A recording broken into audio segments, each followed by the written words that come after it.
onírúurú àwọn olùkọ́ la ní nínú ayé. Àwọn ẹ̀kọ́ yẹn àwọn ẹ̀kọ́ tí ò pé ni o. Ẹ̀kọ́ Jésù Kristi nìkan ni ẹ̀kọ́ pípé. Ṣé rí gbogbo àwọn aṣíwájú ẹ̀sìn àti gbogbo àwọn olórí ẹ̀sìn àti gbogbo àwọn olórí ẹ̀sìn àtàwọn ìwé ẹ̀sìn mìíràn ni wọn kì í ṣe ìwé mímọ́.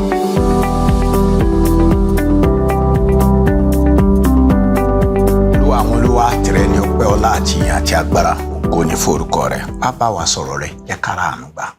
Ṣé tí wàá láṣẹ pé o Jésù Kristi Olúwa wa, àmín.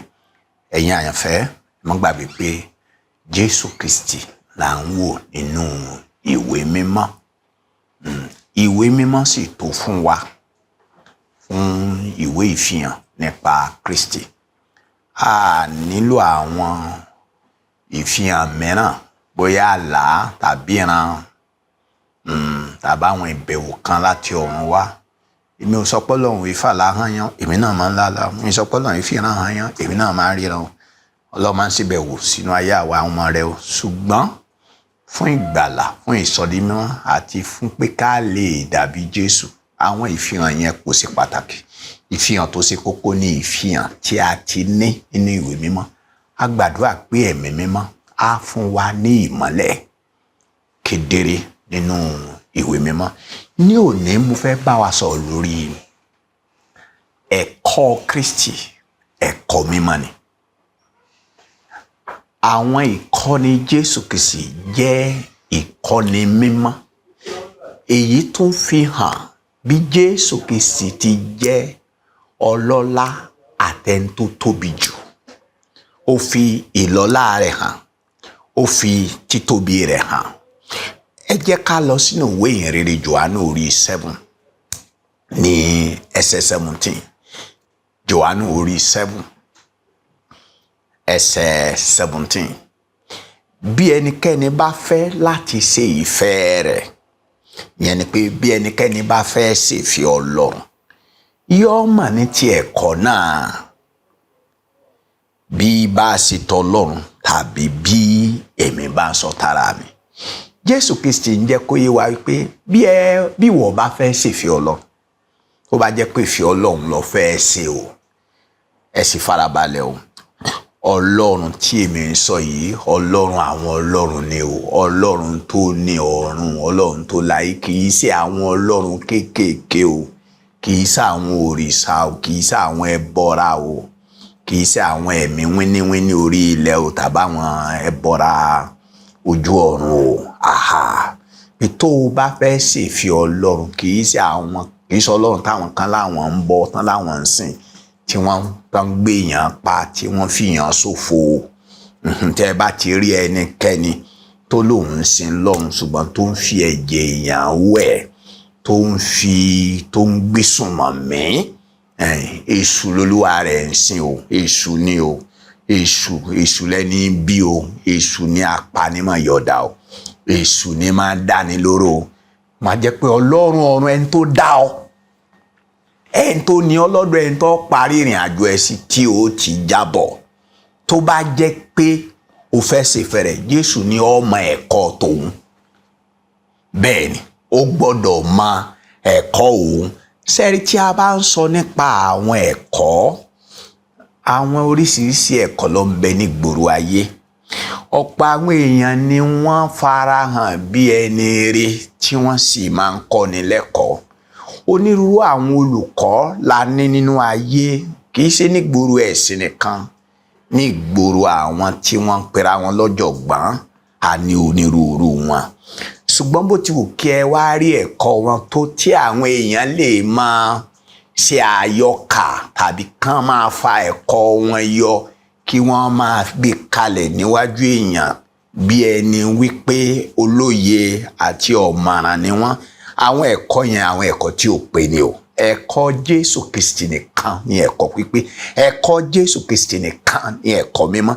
Ṣé rí gbogbo àwọn aṣíwájú ẹ̀sìn àti gbogbo àwọn olórí ẹ̀sìn àtàwọn ìwé ẹ̀sìn mìíràn ni wọn kì í ṣe ìwé mímọ́. Ẹ wò mí, ẹ jẹ́ kó yé yín dáadáa. Ṣé rí àwọn ẹ̀kọ́ àwọn tá à ń gbọ́ yẹn, àwọn ẹ̀kọ́ tá à ń rí káàkiri tó tá à ń pè lẹ́kọ̀ọ́ àwọn èèyàn gidi, àwọn èèyàn rí tá a máa gbóṣùbà kárí fún wọn, kì í ṣe pé ẹ̀kọ́ wọn ya èké nìkan ni, irọ́ lọ́pọ̀ ń bẹ. Àwọn ẹ̀tanú ìkanú ìfagagbága àtàwọn àsọdùn àti àsọrége tẹ̀yin gan bá ní làákàyè tí ẹ bá gbọ́rọ̀ míì tán ní àwọn aṣíwájú ẹ̀sìn kan sọ, ẹ̀yin gan ó rí wípé ọ̀rọ̀ eléyìí ọ̀bọ̀pọlọ mu. Jésù Kristi nìkan òun ló ní ẹ̀kọ́ òtítọ́, kí sì ni torí pé òun gangan òun nìkan lòtítọ́. Jésù sọ wípé òun ní òtítọ́. Ẹ wò mí, ẹ̀bùn mẹ́ta ni Ọlọ́run fi fún aráyé, ẹ̀bùn mẹ́ta tó ga jù, ẹ̀bùn mẹ́ta. Ẹ̀bùn àkọ́kọ́ ni Jésù Kristi fún ara ẹ̀. Ó ní Ọlọ́run fẹ́ràn aráyé tó bẹ́ẹ̀ gẹ́, ó fi ọmọ bíbí rẹ̀ kan ṣoṣo fún wa. Ọmọ kan ṣoṣo lọ́lọ́run ní Jésù Kristi. Pé bí ẹnikẹ́ni bá gbàgbọ́, olúwa rẹ̀ ò ní í ṣègbé, ṣùgbọ́n olúwa rẹ̀ ò ní ìyà nípẹ̀kun. Ó lọ́lọ́run wá rán ọmọ rẹ̀ yìí wá sáyé láti wá dáráyé lẹ́jọ́ bí kò sí láti gba aráyé là. Ó ní ẹ wá gbọ́ o, àti dáráyé lẹ́jọ́ náà o. Jésù ló sọ bẹ́ẹ̀ o. Àti dáráyé lẹ́jọ́ yẹn pé ẹ̀bi ti wà lórí gbogbo èèyàn ló ti jẹ̀bi ẹ̀ṣẹ̀. Ẹ bá wá lóhùn òní wá sọ́dọ̀ Jésù Kristi, olúwa rẹ̀ yan orí burúkú láàyò. Bẹ́ẹ̀ ni ẹ̀bùn tó ga jù àkọ́kọ́ tọ́lọ́run fún wa, ó ń lọ́mọ rẹ̀ gangan, ó fi ọmọ bí rẹ̀ kan ṣoṣo fún ni. Ẹ̀bùn kejì tí Ọlọ́run fi fún àwa ọmọ ènìyàn tó ga, ó ní ẹ̀mí mímọ́. Kìkìdá àwa tá a gba Jésù lọ́mọ Ọlọ́run, tá a dàtún bí nìkan la lẹ́mí mímọ́.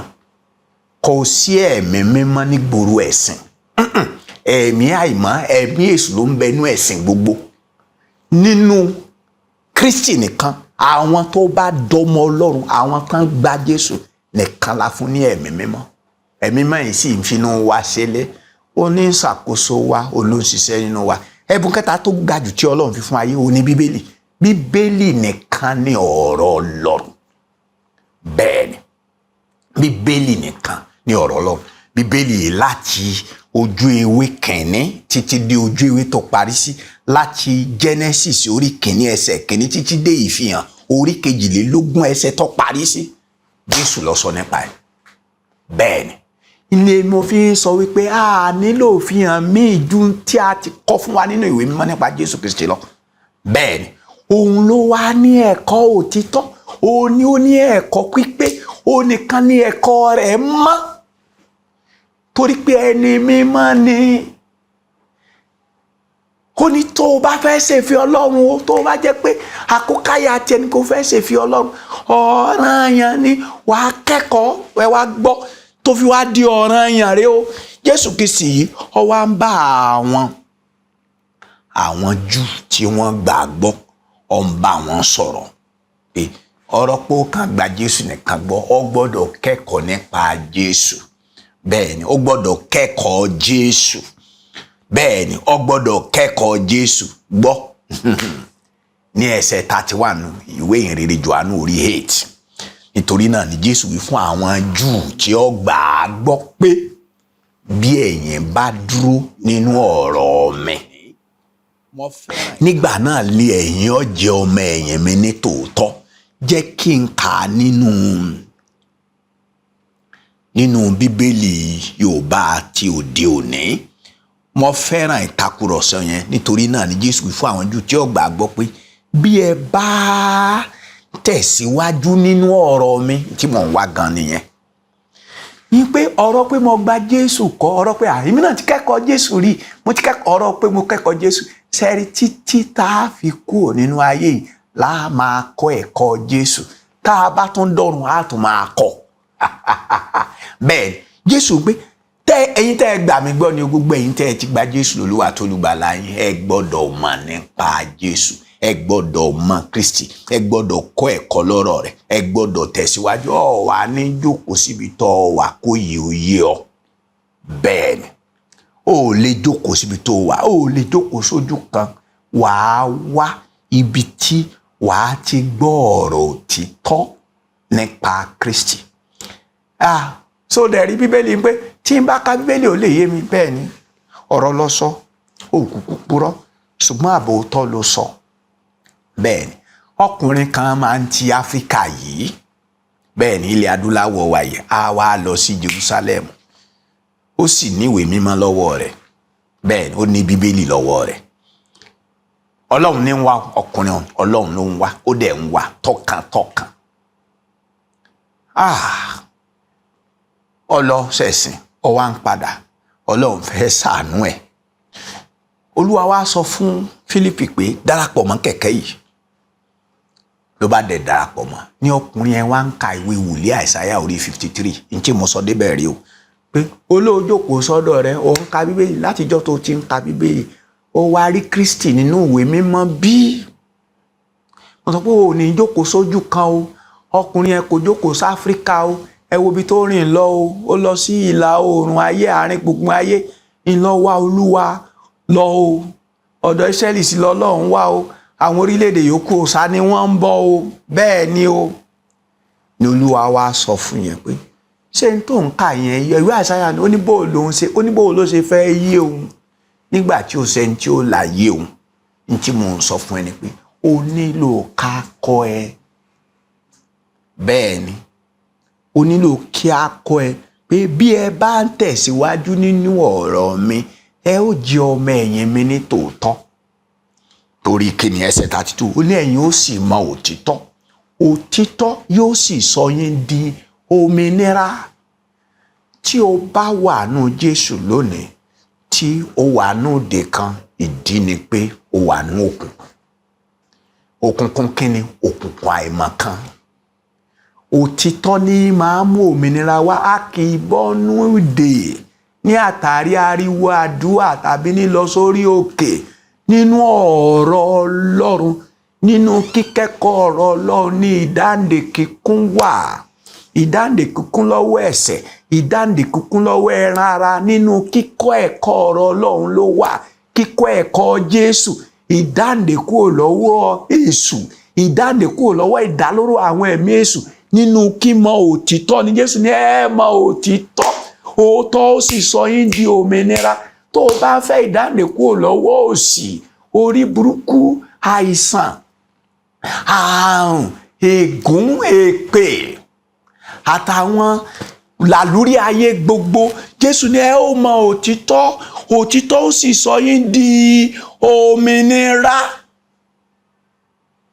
bẹ́ẹ̀ ni Jésù Kristi nìkan ló ní ẹ̀kọ́ òtítọ́ Kristi pẹ̀lú ẹ̀kọ́ mímọ́ rẹ̀ wo jẹ́ ká wo ìrere Jòhánù yẹn náà ní orí ètí tí mo wà yẹn náà ní jẹ́ n ka ẹsẹ̀ 43 àti ẹsẹ̀ 47 mo fẹ́ fi nǹkan kan yé yín bẹ́ẹ̀ ó ní ẹsẹ̀ 43 ó lè ṣe tédè mi ò fi yé yín nítorí pé ẹ kò gbá ọ̀rọ̀ mi ni ó ṣe máa lọ gba Jésù tí wọ́n máa bá ẹ sọ̀rọ̀ Ọlọ́run tí wọ́n máa bí ẹ